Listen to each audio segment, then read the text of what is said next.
Olá pessoal, eu sou Newton Sebraga do Instituto Newton Sebraga e mais uma vez vou tratar com vocês de temas de tecnologia e relacionados. Hoje é um tema diferente que até foge um pouco do normal da eletrônica em si, se bem que ele envolva meios eletrônicos.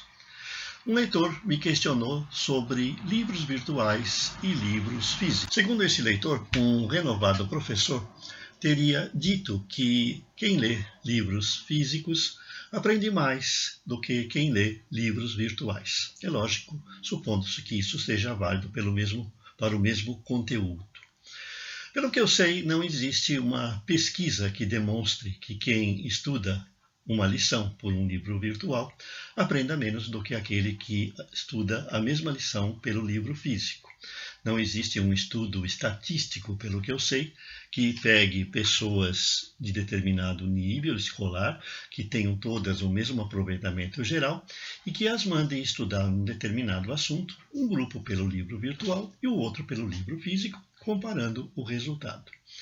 Na minha opinião, tudo depende de costume. Nós, da velha geração, estamos acostumados a ler os livros físicos.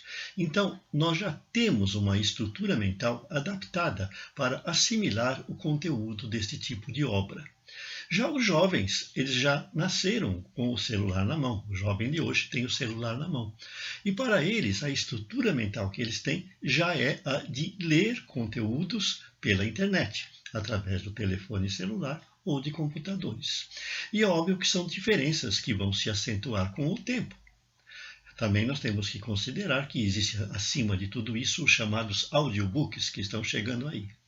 Então, o que ocorre é que quem lê um livro físico está mais acostumado a esse conteúdo do que aquele que tem o costume de ler um livro virtual.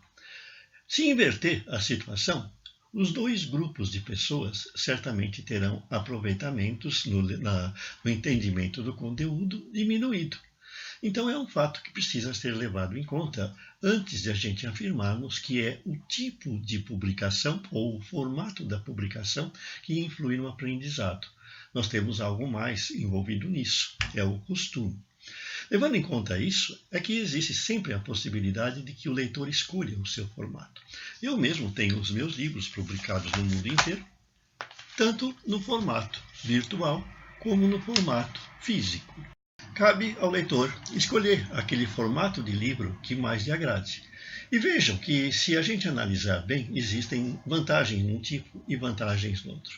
Uma das vantagens importantes do livro virtual é o fato de que você tenha o link de consulta. Num livro físico, se você encontra no texto uma palavra que você não entende, você tem que fechar o livro, marcar a página e procurar no dicionário o seu significado.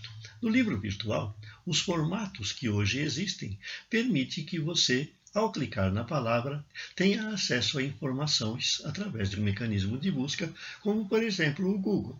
Então é muito mais fácil.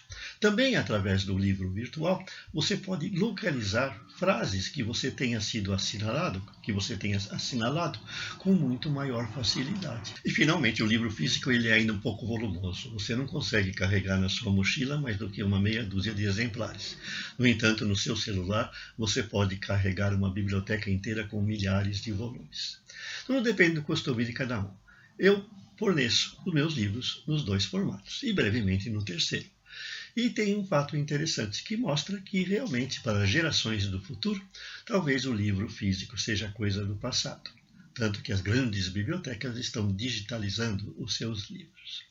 E nós já vendemos mais livros virtuais do que livros físicos. E não é apenas a minha editora, que tem um público ligado à tecnologia, mas a maioria das editoras.